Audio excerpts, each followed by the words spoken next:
Oremos. Querido Deus e Pai, nós somos gratos a Ti, Senhor, por esta rica oportunidade de nós ouvirmos a Tua palavra, Senhor. Nós, neste momento, Senhor, apresentamos, Senhor, o Teu servo nas Tuas mãos. Que ele seja instrumento, Senhor, da Tua vontade nesta noite. Que ele não venha falar dele mesmo, Senhor, mas que o Teu Espírito Santo venha falar através dele, Senhor. E que nós possamos sair daqui, Senhor, renovados, edificados e transformados através da Sua rica palavra, Senhor. É o que eu te peço nesta noite, no nome de Jesus. Amém. Boa noite, queridos. Boa noite. Que a graça e a paz de Jesus seja com todos nós, amém? Os 11 discípulos foram para a Galileia, para o monte que Jesus lhes indicara. Quando o viram, o adoraram, mas alguns duvidaram. Então Jesus aproximou-se deles e disse: foi-me dada toda a autoridade no céu e na terra.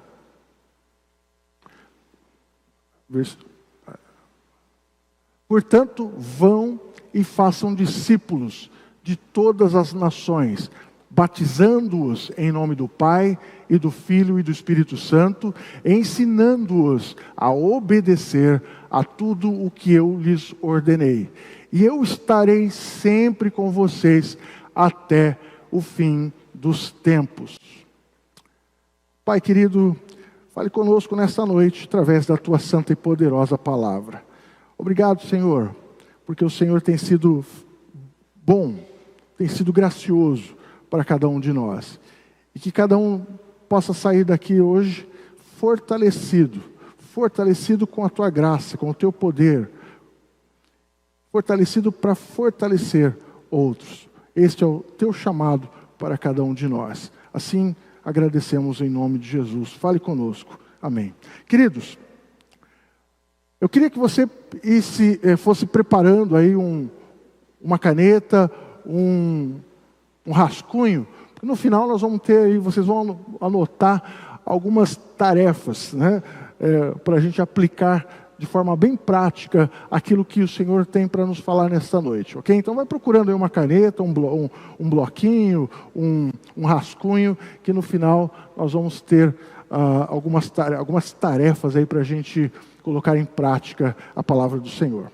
Queridos, por incrível que pareça, essa passagem dos evangelhos, que é chamada de a grande comissão, ela talvez seja uma das passagens que mais refletem e que mais mostram para nós a nossa necessidade de fortalecimento.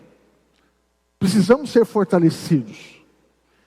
E muitos se sentem enfraquecidos, muitos se sentem não aptos, não se sentem capazes de ser um instrumento nas mãos de Deus, né? Então, que esta mensagem nesta noite possa falar ao nosso coração e que saiamos daqui fortalecidos para fortalecer. Porque a grande comissão fala justamente disso. Fala de sermos instrumentos nas mãos do Senhor. Fala de sermos bênção na vida de outras pessoas. Precisamos ser bênção na vida de outras pessoas. Ou seja, ao redor do mundo ou do outro lado dessa rua. Nós precisamos ser bênçãos nas mãos do Senhor. Amém? Então, Jesus marca um último encontro com os seus discípulos. Ele marca uma última conversa. Jesus marca a última aula do discipulado com os seus discípulos. E esse último encontro é o que vai definir o futuro dos discípulos. Esse último encontro é o que vai definir o destino dos discípulos.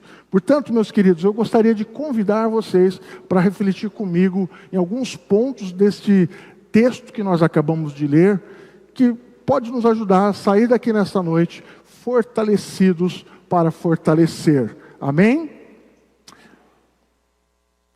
Primeiro versículo que nós lemos é o versículo 16, diz: os 11 discípulos, porque um já não estava mais entre eles, né, Judas. Os 11 discípulos foram para a Galileia, para o monte que Jesus lhe indicara. Veja, é interessante nós notarmos que Jesus marcou esse encontro na Galileia. Mas por que será que ele escolhe a Galileia? Será que nós temos uma lição aqui? Será que nós podemos aprender alguma coisa só pelo fato dele ter marcado este encontro, o último encontro, lá na Galileia? Bom, primeiro, Jesus cresceu em Nazaré. Nazaré é uma cidade da Galileia. Jesus chamou os seus primeiros discípulos, que estavam ali à beira do mar da Galileia. O primeiro milagre que Jesus operou, o primeiro milagre do ministério de Jesus foi em Caná da Galileia, foi num casamento. E você sabe onde que Jesus pregou o famoso sermão da montanha, o sermão do monte, ou o sermão das bem-aventuranças? Em Cafarnaum, na Galileia. Então, Galileia representa o início do ministério de Jesus, mas representa também o início da vida cristã daqueles discípulos. Isso mostra que Deus trabalha em lugares simples, com pessoas simples, não é? Porque lembra quando alguém disse assim: pode vir alguma coisa boa de Nazaré? Nazaré, na Galileia. O filho de um carpinteiro, filho do José e da Maria, pode vir alguma coisa boa da Galileia? Então, primeiro, isso mostra, por ter Jesus escolhido a Galileia, que Deus trabalha em lugares simples e com pessoas simples. O início, isso mostra que o início é sempre um tempo de formação espiritual e de fortalecimento das bases da fé cristã. O início é isso, é um tempo de formação espiritual e de formação das bases da nossa fé cristã. Você se lembra quem foi que te discipulou? Aliás, você foi discipulado? Primeira pergunta, né? Você foi discipulado? Você se lembra quem que te discipulou? Te ensinou as bases da fé? São perguntas que a gente precisa pensar. Então, por Jesus ter escolhido a Galileia, isso também mostra que para fortalecer outras pessoas, Jesus nos faz lembrar de onde nós saímos. A irmã Lislie falou na ministração, quando ela cantou o hino: você se lembra de onde você saiu? Em que estado você se encontrava? Qual era a situação que você se encontrava? Então, quando Jesus escolhe a Galileia para esse último encontro com os seus discípulos, ele está querendo dizer assim: lembra de onde vocês saíram? A história do início da sua fé, a história da sua conversão. Deus escolhe lugares simples, pessoas simples, para um grande propósito. Olha lá, o lugar de começo não limita o alcance da missão que Deus nos confia. É uma poderosa lição de que Deus nos prepara em lugares simples para grandes propósitos. Deus nos prepara em lugares simples para grandes propósitos. E aí você diz: que propósitos? Que propósitos? A começar na nossa casa, a começar na nossa família. Deus nos quer, Deus tem o interesse, Deus tem o desejo de salvar toda a nossa família, toda a nossa casa. Às vezes, pode ser que você seja o primeiro a vir a Cristo. o primeiro, né? Quem foi? Talvez eu falo aqui para alguém que foi o primeiro, mas já está sua esposa, seu marido, já está seu filho, e estão vindo para Jesus. Quem foi o primeiro a vir da sua casa? Aqui tem alguém aqui? O primeiro a vir da sua casa, olha que legal. O primeiro a vir a Cristo da sua família, da sua casa. Amém. Que maravilha. E hoje, olha lá, que legal. Bênção. E hoje nós temos aí a família com Cristo junto conosco, servindo a Deus.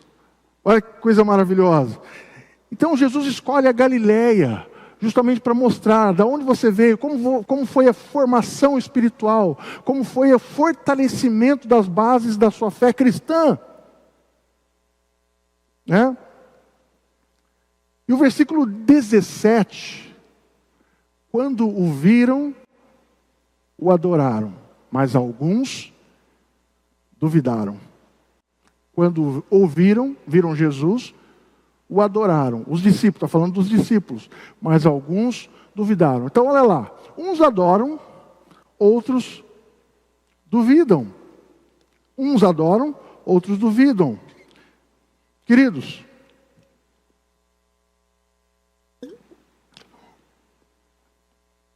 nós precisamos lembrar que Jesus aparece aqui para os discípulos já ressuscitado. Ele tinha morrido. Ele aparece ressuscitado. E mesmo assim, haviam aqueles que duvidaram. Aqueles que duvidaram. Parece que a cena de incredulidade, de dúvidas, ainda é uma realidade no nosso meio. Nos dias de hoje. Uns adoram, outros duvidam. Parece que alguns respondem ao chamado e adoram com mais facilidade, com mais rapidez do que outros, não é verdade? E nós estamos falando aqui de homens, discípulos, homens que passaram 3 anos com Jesus, com o Mestre. Então parece que nós estamos lidando com níveis diferentes de compreensão, de maturidade na fé, talvez até mesmo de um relacionamento íntimo com o Senhor. Estamos lidando o tempo todo, o discipulado é isso. Veja, então vocês percebem quão desafiador é o discipulado, o quão desafiador, não é? Por isso que Jesus tem a intenção de fortalecer a nossa fé. Ele quer nos tornar fortes na fé.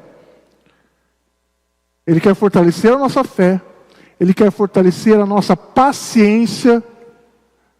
E principalmente Ele quer fortalecer o nosso amor pelas pessoas que Ele coloca na nossa vida. Fortalecer o nosso relacionamento. Fortalecer a nossa comunhão. Amém, queridos?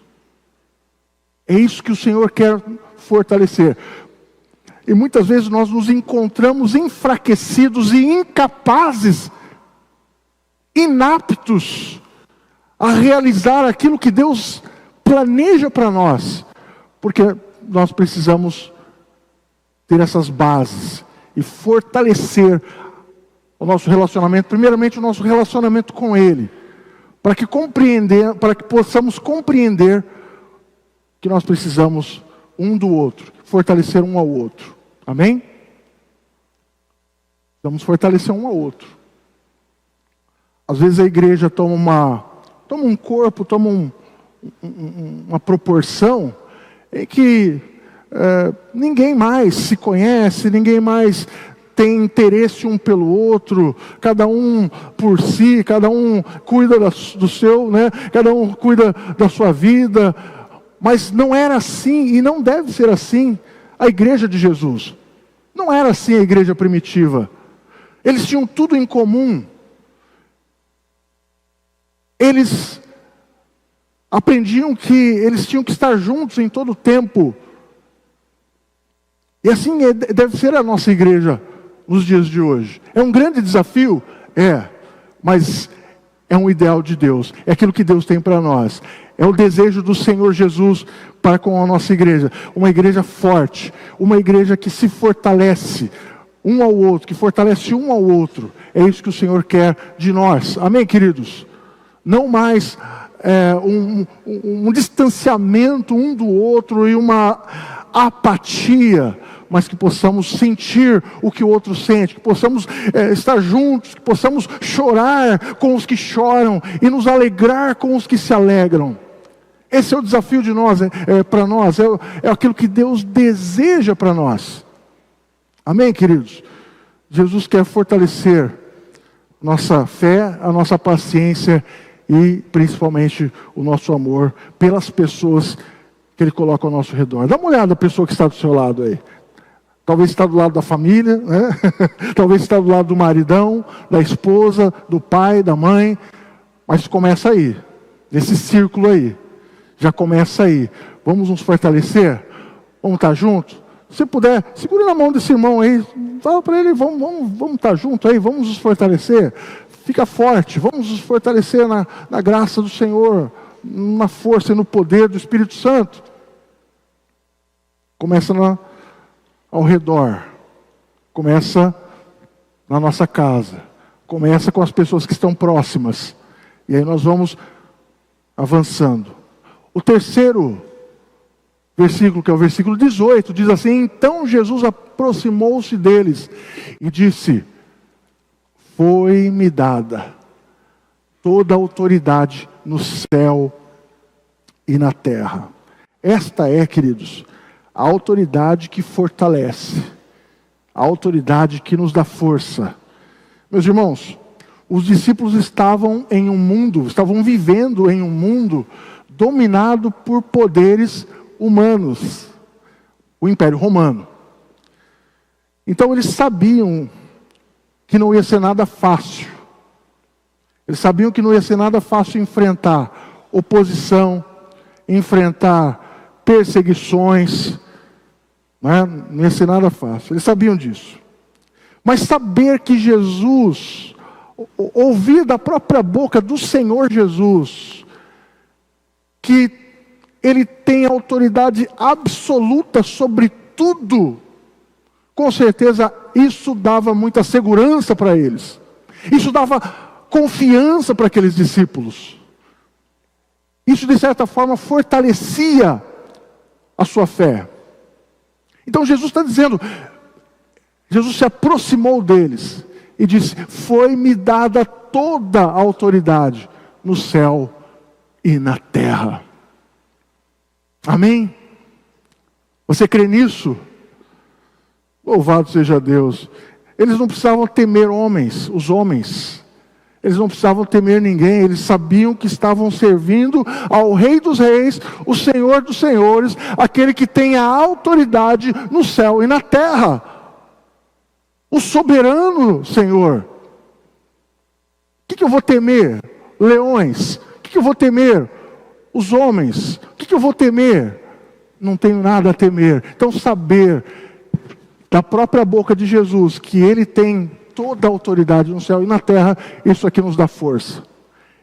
E que possamos, eu e você, termos fortalecimento, sermos fortalecidos através dessa verdade. Você está servindo, meu irmão, minha irmã, você está diante, meu irmão, minha irmã, de alguém que tem autoridade absoluta sobre o universo. Amém? Alguém que tem autoridade absoluta sobre todas as coisas. Então não se abata com nada, mas se fortaleça através desta palavra, através desta verdade. Jesus tem autoridade sobre todas as coisas, sobre os céus e sobre a terra. Então nada passa desapercebido, nada passa batido aos olhos do Senhor. Nada. Então, isso se aplica a todas as áreas da nossa vida. Nós podemos confiar na autoridade de Jesus para nos guiar os nossos passos, guiar as nossas decisões, Jesus tem autoridade para restaurar relacionamentos quebrados, curar feridas emocionais da alma que estão aí, ó, na sua alma. Jesus tem autoridade, tem poder para curar feridas emocionais, rancor. Isso enfraquece a igreja, isso enfraquece o povo de Deus, enfraquece a família. Amargura, tristeza, angústia, ansiedade, depressão, isso vai minando a força da família, que faz parte da igreja. Mas quando nós ouvimos falar, eu tenho autoridade sobre todas essas coisas, eu tenho autoridade nos céus e na terra, e confio nele, então eu sei que ele tem poder e tem autoridade para curar as minhas feridas emocionais. Ele tem autoridade para trazer reconciliação. Isso se aplica à nossa vida. Amém? Louvado seja Deus. Meus irmãos, essa é então a autoridade que nos capacita. Essa é a autoridade que nos fortalece. Saber que nós estamos andando lado a lado daquele que tem autoridade nos céus e na terra. É isso que nos fortalece. Isso que nos dá força para caminhar, força para continuar de pé, continuar servindo a Deus. Isso é que nos dá força para fortalecer. Amém? Então não se veja mais incapaz, fraco. Começa a se ver aquele que anda ao lado daquele que tem poder sobre todas as coisas. Começa a se ver como alguém que está lado a lado com Cristo, aquele que tem autoridade sobre os céus, nos céus e na terra. O quarto versículo que nós lemos, quarto e quinto, na verdade, a parte B, o versículos 19 e o 20 na parte A, melhor dizendo, diz assim: portanto vão e façam discípulos de todas as nações, batizando-os em nome do Pai e do Filho e do Espírito Santo, ensinando-os a obedecer ou a guardar a tudo o que eu lhes ordenei. Essa é a missão que rompe barreiras, é a missão que rompe barreiras. Queridos, aqueles discípulos foram cativados por Jesus. Eles foram o quê? Cativados por Jesus. Por isso, que eles passaram a amar Jesus, eles passaram a seguir Jesus e passaram a imitar Jesus. Não é? Passaram a imitar, isso é ser discípulo. Amar Jesus, seguir Jesus e imitar Jesus. O discipulado tem duas vias. É você seguir a Jesus e ajudar outros a seguirem a Jesus. Então nós só seguimos a Jesus porque primeiro Jesus nos amou. Jesus nos amou, nos cativou com um amor gracioso. Jesus nos cativou com um amor gracioso. E João mesmo diz que nós o amamos, lá em primeira carta de João, no capítulo 4, versículo 19, diz que nós o amamos porque Ele nos amou primeiro. Ele nos cativou. O pastor Jonas Madureira, no seu livro O Custo do Discipulado, ele diz o seguinte: nós somos fascinados por esses homens. Ele está falando dos discípulos. Nós somos fascinados por esses homens, e mesmo sem tê-los conhecido ou vivido em seu tempo, somos cativados por eles, porque vemos neles o encanto que sentem por Jesus, aquele que também nos cativou, aquele que também te cativou. Jesus te cativou? Bom, interessante essa palavra, né? no livro O Pequeno Príncipe, que muita gente diz que é um livro de literatura infantil, mas na verdade tem muita história boa, tem princípios para todos nós, né? Ele traz uma lição interessante. Tem um trecho do livro que ajuda a gente a entender o que é ser cativado. O menino chama a raposa. Alguém leu Pequeno Príncipe? Ah, que legal. O menino, vocês vão lembrar dessa parte, o menino chama a raposa para brincar. Mas a raposa diz o quê? Não, eu não posso brincar com você, porque eu ainda não fui cativado. E aí o menino pergunta, mas o que é cativar? O que é cativar? E a raposa responde, é criar laços. Cativar é criar laços. Vale a pena a gente conferir aqui essa fala da raposa com o menino. Tu não és ainda para mim, senão um garoto igual a 100.000 outros garotos. E eu não tenho necessidade de ti. E tu também não tens necessidade de mim. Não passo aos teus olhos de uma raposa igual a 100.000 outras raposas. Mas, se tu me cativas, nós teremos necessidade um do outro. Serás para mim único no mundo, e eu serei para ti única no mundo. Coisa linda, né? Do Antoine de Saint-Exupéry, O Pequeno Príncipe. Lucas também fala algo interessante lá em Atos, no capítulo 2, versículo 47. Entre parênteses, a igreja, ele faz esse comentário aí, ele faz esse relato, a igreja louvando a Deus e tendo a simpatia de todo o povo. Ou em outra versão, caindo na graça de todo o povo.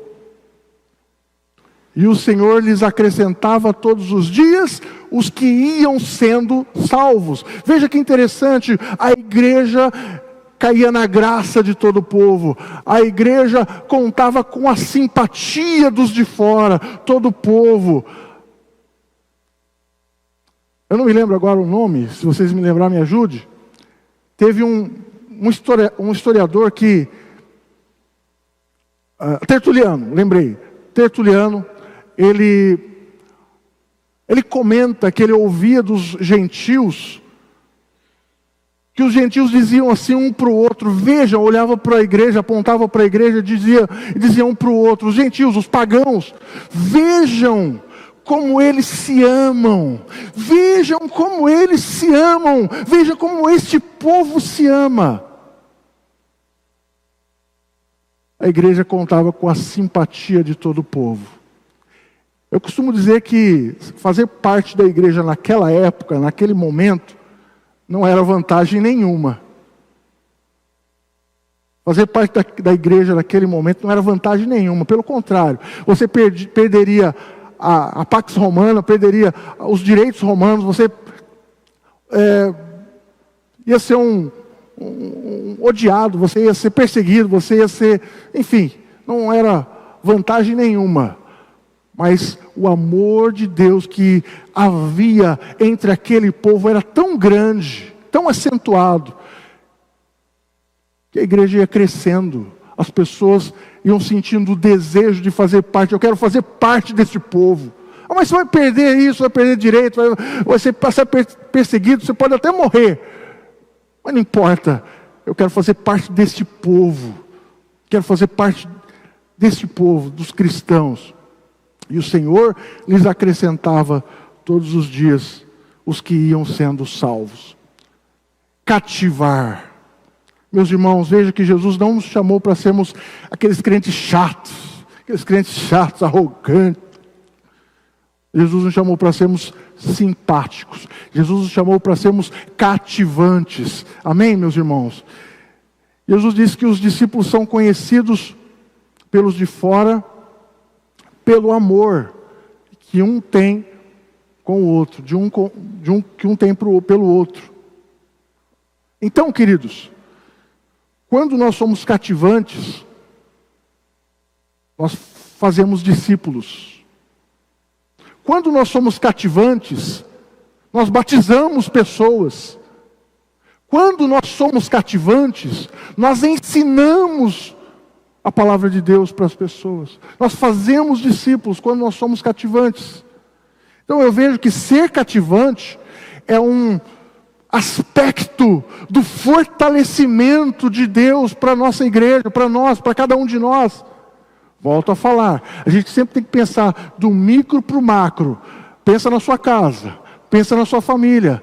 Quando Deus nos faz cativantes, nós cativamos as pessoas da nossa família, as pessoas da nossa casa, as pessoas ao nosso redor, as pessoas da nossa vizinhança. Quando nós somos cativantes. E o Senhor deseja isso, que a igreja possa contar com a graça de todo o povo. E Ele vai acrescentando os que hão de ser salvos, ou aqueles que são salvos. Quando nós somos fortalecidos, nós nos tornamos cativantes. Amém? Isso faz parte do aspecto do fortalecimento da igreja. Faz parte do aspecto do fortalecimento do povo de Deus, das famílias cristãs. Nos tornamos cativantes. Por isso que, como a raposa disse, eu não posso brincar com você porque você ainda não me cativou. Eu sou para você uma entre 100 mil raposas, e você é para mim um qualquer menino, qualquer. Mas quando você me cativa, eu terei necessidade de ti. E você terá necessidade de ti. Amém? Porque Jesus nos cativou. Eu quero saber, será que tem alguém aqui que foi cativado por Jesus? Tem um texto da palavra de Deus que diz assim que com amor eterno Ele nos amou. Com bondade Ele nos atraiu. Você foi cativado pelo Senhor? Ele te cativou de verdade? Ele te pegou? O seu coração arde por Jesus? Seu coração bate mais forte por Cristo Jesus? Isso é ser cativado. Eu amo Jesus. Eu amo o Senhor. E esse amor, quando ele é fortalecido em cada um de nós, esse amor, quando é fortalecido nos nossos corações, então nós podemos fortalecer outras pessoas ao nosso redor. Amém? Você pode fortalecer o seu marido, a sua esposa. Você pode fortalecer o seu filho. E o último versículo é o versículo 20.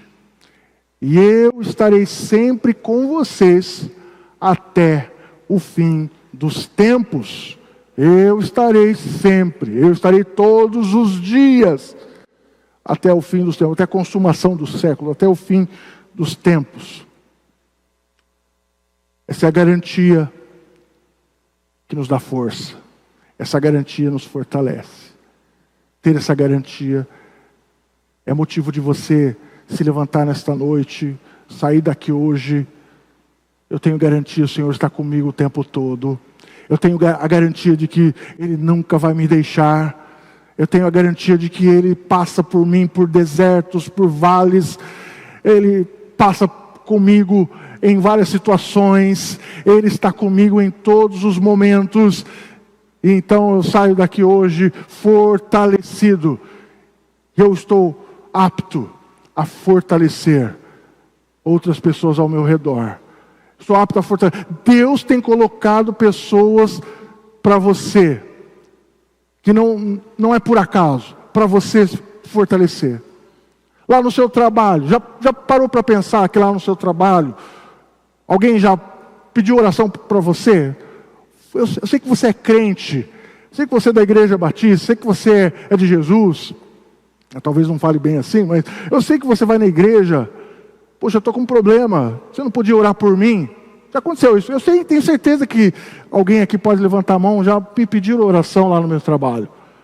Já pediram oração lá na minha escola. Não é à toa que Deus tem colocado pessoas ao seu redor. E aí você pega e diz assim, mas quem sou eu? Eu estou fraco, eu tenho falhas, eu tenho isso, tenho aquilo, quem sou eu? Deus, o Senhor Jesus está nos fortalecendo nesta noite para que possamos fortalecer outros. Esse é o tema deste mês, que nós vamos trabalhar fortalecidos para fortalecer. Então saia daqui hoje fortalecido com a graça, com o poder do Espírito Santo de Deus. Fortalecidos para fortalecer. Então veja agora. O enviado de Deus agora está enviando. O enviado de Deus agora está enviando os seus discípulos. Só que Jesus já havia enviado os seus discípulos em outras ocasiões. Jesus enviou os 12 discípulos para curar os enfermos, expulsar os demônios. Em outra ocasião, Jesus enviou 70 discípulos para irem de 2 em 2, anunciar a chegada do reino de Deus e curar os enfermos. Jesus enviou 2 discípulos, certa vez, em uma ocasião, para pegar um jumentinho que Jesus iria usar na entrada triunfal em Jerusalém. Jesus enviou Pedro e João para irem na cidade preparar a Páscoa. Então, portanto, em algumas ocasiões, Jesus já havia enviado várias vezes, por diversas vezes, em várias ocasiões, os seus discípulos. Mas o que mudou agora então? Agora ele está enviando também.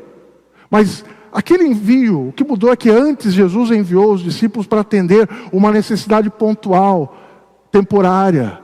Era local, localizada. Agora, este envio, este comissionamento dos discípulos, está investido de uma autoridade suprema. Agora este envio tem a garantia da presença constante do Senhor Jesus Cristo. A garantia da presença constante e poderosa do nosso Senhor Jesus Cristo. Atos, veja o que diz lá, estarei, no versículo 20, estarei sempre com vocês, até o fim dos tempos. E depois disso, vocês sabem o que aconteceu? Você sabe o que aqueles discípulos se tornaram? Homens simples, homens rudes, homens da pesca. Lembra que eu falei? Deus trabalha em lugares simples, com pessoas simples, para grandes propósitos. Deus trabalha em lugares simples, com pessoas simples, para grandes propósitos. E você sabe o que aconteceu depois dessa última reunião com Jesus, essa última conversa com Jesus, esta última aula do discipulado? Você sabe o que aconteceu com aqueles discípulos? Eles viraram o mundo de cabeça para baixo, no bom sentido. Eles viraram o mundo de cabeça para baixo. Veja aqui o que os judeus, que estavam preocupados com o avanço do Evangelho, eles testemunharam a respeito daqueles discípulos, a respeito daquela igreja que estava surgindo ali. Atos 17:6, na parte B, diz: esses homens têm causado alvoroço por todo mundo, agora chegaram aqui. Esses homens que estão colocando o mundo de cabeça para baixo, esses homens que têm alvoroçado o mundo todo, eles também chegaram aqui. Fortalecidos para fortalecer, meus irmãos. Fortalecidos para fortalecer. Deus quer nos usar de uma forma muito especial, poderosa, para que a nossa casa, a nossa família, eu vou repetir sempre isso. Às vezes, me perdoem ser tão redundante, mas vou sempre repetir isso. Deus quer usar a nossa vida aonde você for, ao redor do mundo ou do outro lado dessa rua, Deus quer nos usar. Mas antes Ele quer nos fortalecer. E eu acho que Ele já está nos fortalecendo nesta noite, para um grande propósito que Ele tem para a nossa igreja, para nossas famílias, nossas casas. Nós podemos ver um grande avivamento do Senhor aqui no nosso meio.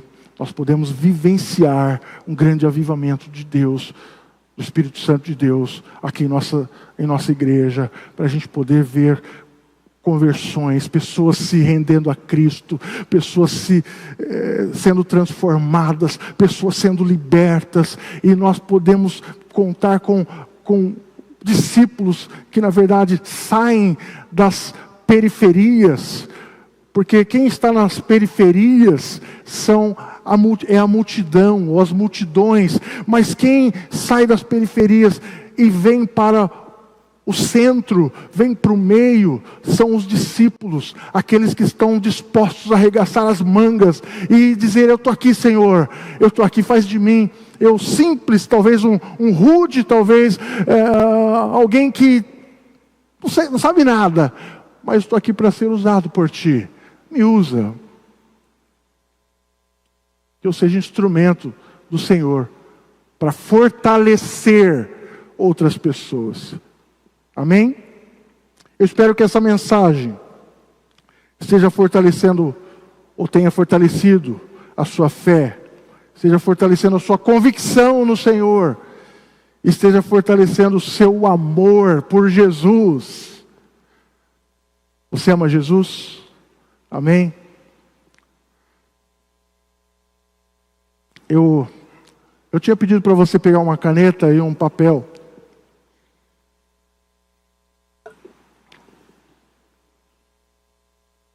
Parou. Parou aqui agora.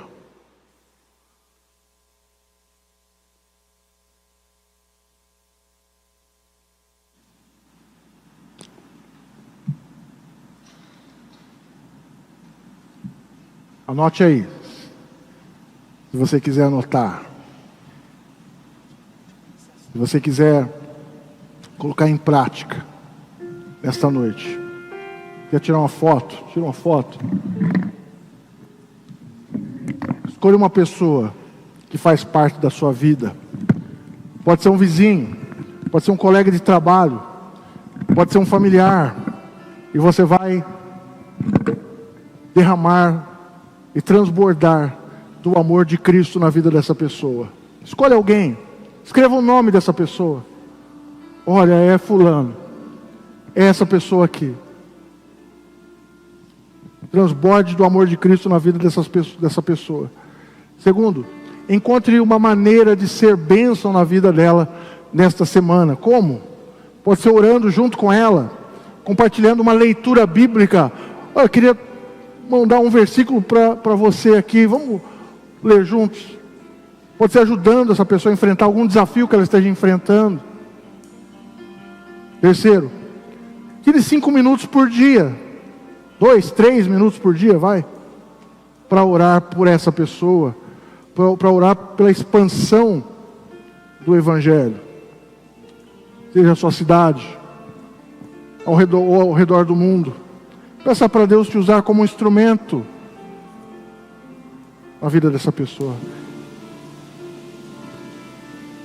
Quarto e último, faça um convite para alguém participar da igreja.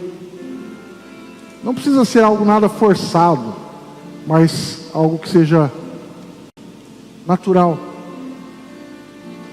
e na unção do Espírito Santo de Deus. Veremos aquilo que Deus tem para realizar de uma maneira muito poderosa, muito especial. Vamos experimentar o agir de Deus, assim como nós já temos experimentado, mas algo que Deus tem, algo de uma forma direcionada, algo de uma forma específica para a nossa vida. Vamos ver transformações, Deus operando de uma maneira especial. Você crê nisso? Amém? Que bom, queridos. Eu queria, por último, aqui o ministério já está aqui à frente. ministério de louvor. Por último, eu gostaria de, se você pudesse colocar de pé, nós vamos orar neste momento. Nós vamos colocar nossa vida diante do Senhor. E eu quero fazer um apelo nesta noite. Quem aqui gostaria de ser um instrumento nas mãos do Senhor? Quem aqui gostaria de ser usado pelo Senhor? Aonde Deus te colocar, aonde Deus te enviar, ou aonde você já estiver. Está aqui o filho do pastor Roberto Campanhola, veio lá da Suíça, né? Lá da Suíça. Quem sabe Deus está te falando, Deus quer te usar lá de alguma forma. Tem pessoas aqui que talvez vêm de longe. Hoje recebemos uma família lá de São Paulo. Tem gente que tem vindo do sul. Alguém comentou comigo que tem trabalhado aqui em Americana e está frequentando, está vindo aqui nos cultos. É de fora.